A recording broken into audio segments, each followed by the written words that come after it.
श्री स्वामी समर्थ. जय जय स्वामी समर्थ. स्वामींचं नाव घेऊन मी आजच्या ह्या नवीन व्हिडिओला सुरुवात करते. यंदा 6 मार्च 2026 म्हणजे शुक्रवारी आहे संकष्टी चतुर्थी. संकष्टी चतुर्थी ही भगवान श्री गणेशाला समर्पित एक अत्यंत शुभ तिथी मानली जाते. असे मानले जाते की या दिवशी भक्त बाप्पांची पूजा करतात, ज्यामुळे जीवनातील दुःख कमी होतात आणि आनंदाने समृद्धी मिळते. भक्त या दिवशी व्रत करतात. संकष्टी या शब्दाचा अर्थ दुःखाचा नाश करणारा असा होतो. म्हणूनच भक्त भगवान गणेशाला विशेष प्रार्थना करतात आणि त्यांच्या जीवनातील संकट दूर करण्याकरता प्रार्थना करतात.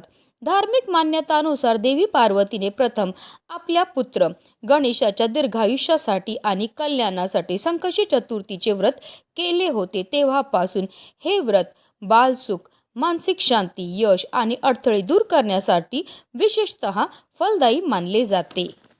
या दिवशी भगवान गणपतीची पूजा केल्याने घरातील नकारात्मक ऊर्जा दूर होते आणि कुटुंबात सुख शांती टिकून राहते. तसेच गणपती बाप्पांच्या कृपेने आपल्या सर्व इच्छा मनोकामना पूर्ण होतात.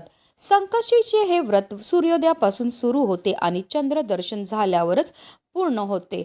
म्हणून चतुर्थीच्या दिवशी चंद्र पाहणे खूप महत्त्वाचे मानले जाते. चंद्र पाहिल्यानंतरच हे व्रत संपते व पूर्ण होते. आणि संकष्टी चतुर्थीच्या दिवशी चंद्रोदयाची जी वेळ आहे ती 9:12 असणार आहे. यावेळी चंद्राला आपल्याला जल अर्पण करायचं आहे आणि त्याची पूजा करून मग व्रत सोडायचं आहे. धार्मिकदृष्ट्या हा दिवस अतिशय महत्त्वाचा आणि पवित्र असल्यामुळे या दिवशी काही प्रभावी उपाय आणि सेवा देखील केल्या जातात. आणि म्हणूनच संकष्टी चतुर्थीच्या दिवशी तुम्ही व्रत नाही केलं तरीही चालेल, पण प्रत्येकाने करा. 11 तांदळाच्या दाण्यांचा अत्यंत प्रभावी उपाय. हा उपाय केल्यामुळे आपलं 7 पिढ्यांचं दारिद्र्य तर नष्ट होणारच आहे, पण गणपती बाप्पांच्या कृपेने आपली कितीही कठीणातील कठीण इच्छाही पूर्ण होणार आहे. तर हा 11 तांदळाच्या दाण्यांचा उपाय आपल्याला कसा करायचा आहे, कोणत्या वेळेत करायचा, त्याबद्दल सविस्तर आणि महत्त्वाची अशी माहिती मी तुम्हाला या व्हिडिओमध्ये देणार आहे. तो व्हिडिओ पूर्ण पहा. आणि जर तुम्ही माझ्या चॅनलवर नवीन असतील तर चॅनलला सबस्क्राईब करा आणि शेजारी बेल आयकॉनसुद्धा प्रेस करा, जेणेकरून तुम्हाला माझ्या नवनवीन व्हिडिओचं नोटिफिकेशन हे मिळत राहील आणि तुम्ही एक पण व्हिडिओ मिस करणार नाही. आणि कमेंटमध्ये ओम गणपते नमः लिहायला अजिबात विसरू नका, जेणेकरून गणपती बाप्पांचा तुमच्या कुटुंबावर आशीर्वाद राहील. संकष्टी चतुर्थीच्या दिवशी आपल्याला सकाळी ब्रह्ममुहूर्तावर उठायचं आणि अंथरुणामध्येच गणपती बाप्पांचं स्मरण करायचं आहे आणि दिवसाला सुरुवातही करायची आणि त्यानंतर स्वच्छ स्नानही करायचे. जर शक्य झालं तर या दिवशी लाल किंवा पिवळ्या रंगाचे वस्त्र परिधान करा.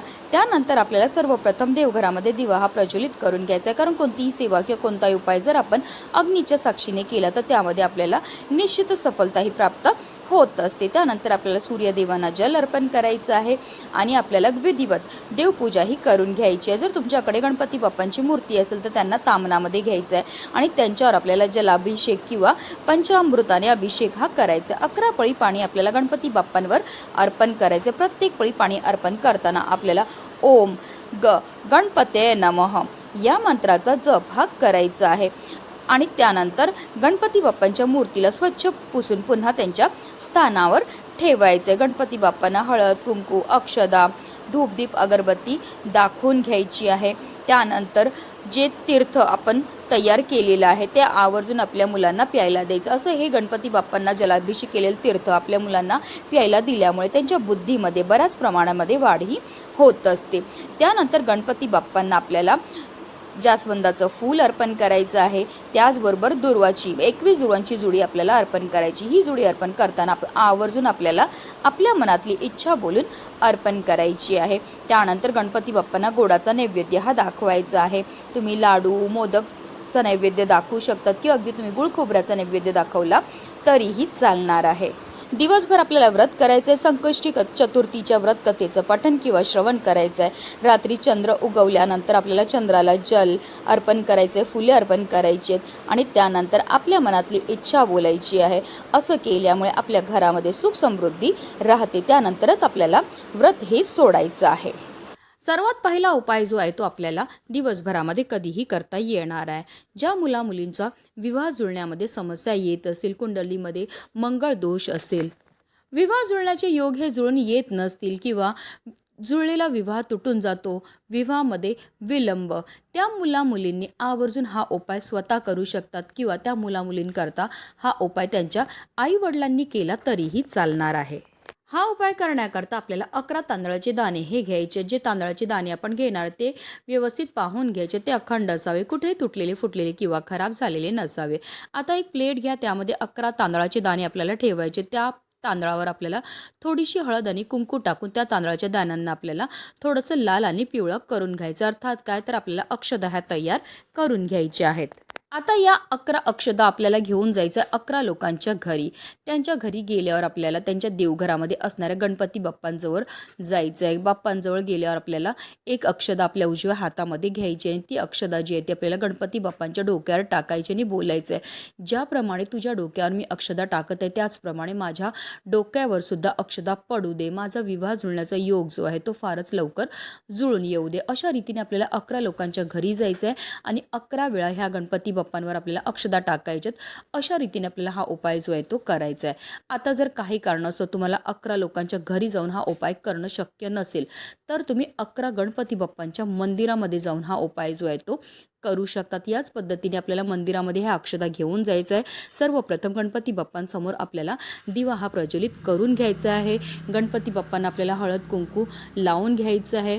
तिथे आपल्याला धूपदीप अगरबत्ती लावून वातावरण प्रसन्न करायचं आणि त्यानंतर आपल्याला एक अक्षता घ्यायची. ती अक्षता आपल्याला गणपती बाप्पांच्या डोक्यावर टाकायचं आणि म्हणायचं, ज्याप्रमाणे तुझ्या डोक्यावर मी अक्षता टाकत आहे त्याचप्रमाणे माझ्या डोक्यावर सुद्धा अक्षता पडू दे आणि माझा विवाह जुळण्याचा योग जो आहे तो फारच लवकर जुळून येऊ दे. प्रयत्न करून ज्या मुलामुलींच्या विवाहामध्ये अडचणी येत असेल त्यांनी जर स्वतः हा उपाय संकष्टी चतुर्थीच्या दिवशी केला तर त्यांचा विवाह जुळण्याचा योग जो आहे तो फारच लवकर जुळून येतो. कारण संकष्टी चतुर्थीच्या दिवशी गणेश तत्व जे ते नेहमीच्या तुलनेमध्ये एक सहस्त्रपटीने जास्त कार्यरत असतात आणि जेव्हा असा हा उपाय आपण मंदिरामध्ये जाऊन करतो तर त्यामुळे आपल्याला केलेल्या उपायाचं अतिशीघ्र फळ हे प्राप्त होत असतं. पुढचा उपाय आपल्याला नारळापासून करायचा आहे. नारळाला श्रीफळ असं सुद्धा म्हटलं जातं. तसेच नारळ हे गणपती बाप्पांना सुद्धा अतिशय प्रिय आहे. हा उपाय आपल्याला गणपती बाप्पांच्या मंदिरामध्ये जाऊनच करायचा. हा उपाय आपल्याला घरी करता येणार नाही. ज्या घरामध्ये वारंवार भांडणं होत असतील, कलह होत असतील, नवरा बायकोचं पटत नसेल, आलेल्या घरामध्ये पैसा टिकून राहत नसेल, संकट एका पाठोपाठ येतच असतील तर त्यांनी आवर्जून हा उपाय जो आहे तो संकष्टी चतुर्थीच्या दिवशी करायचा आहे. हा उपाय करण्याकरता आपल्याला एक नारळ हा घ्यायचा. जो नारळ आपण घेणार त्यामध्ये पाणी असणं गरजेचं आहे. तसेच हा नारळ नवीनच असावा. अगोदर पूजेमध्ये वापरलेला नारळ आपल्याला या उपायामध्ये घेता येणार नाही. आता हा नारळ घ्यायचा. त्या नारळावर आपल्याला 21 दुर्वांची जुडी ठेवायची आहे. एक लाल जास्वंदीचं फूल सुद्धा ठेवायचं. तसेच आपल्या यथाशक्तीप्रमाणे आपल्याला दक्षिणा सुद्धा ठेवायचे. तुम्ही 11 रुपये, 21 रुपये, 51 रुपये कितीही रुपये हे ठेवू शकता. त्याचबरोबर त्या नारळावर आपल्याला एक लाल कलाव्याचा धागा सुद्धा ठेवायचा आणि असा हा नारळ घेऊन जायचा आपल्याला आपल्या घराजवळ असणाऱ्या गणपती बाप्पांच्या मंदिरामध्ये. आता मंदिरामध्ये गेल्यावर सर्वप्रथम आपल्याला गणपती बाप्पांसमोर दिवा प्रज्वलित करून घ्यायचा. गणपती बाप्पांना हळद कुंकू अक्षदा धूप दीप अगरबत्ती दाखवून घ्यायची. गोडाचा नैवेद्य सुद्धा अर्पण करून घ्यायचं. त्यानंतर जो आपण नारळ घेऊन गेले त्याची शेंडी जी आहे ती आपल्याला गणपती बाप्पांच्या दिशेने ठेवायची. त्या नारळावर आपल्याला 21 दुर्वांची जुडी ठेवायची. एक लाल जास्वंदीचं फूल ठेवायचं. यथाशक्तीप्रमाणे दक्षिणा ठेवायचे. तसेच आपल्याला एक लाल कलाव्याचा धागा सुद्धा ठेवायचा आहे. आणि असा हा इच्छापूर्ती नारळ जो आहे तो आपल्याला आपल्या मनातली इच्छा व्यक्त करून गणपती बाप्पांच्या चरणावर अर्पण करायचे. तुमची जी पण इच्छा असेल घराबद्दल, मुलांबद्दल, नोकरी, व्यवसाय, पतीबद्दल जी पण इच्छा असेल ती आपल्याला मनोभावे बोलायची आणि हा नारळ जो आहे तो आपल्याला गणपती बाप्पांच्या चरणावर अर्पण करायचे. संकष्टी चतुर्थीच्या दिवशी जो भक्त गणपती बाप्पाच्या मंदिरामध्ये जाऊन हा उपाय करेल त्याच्या सर्व अडचणी, सर्व संकट साक्षात गणपती बाप्पा दूर करतील. त्याचं 7 पिढ्यांचं दारिद्र्य नष्ट होऊन कितीही कठीणातील कठीण इच्छा ही साक्षात गणपती बाप्पा पूर्ण करणार आहेत. म्हणूनच व्हिडिओ जास्तीत जास्त लोकांपर्यंत शेअर करा जेणेकरून प्रत्येकाच्या आयुष्याचं कल्याण हो हीच मनामध्ये इच्छा. गणपती बाप्पा मोरया.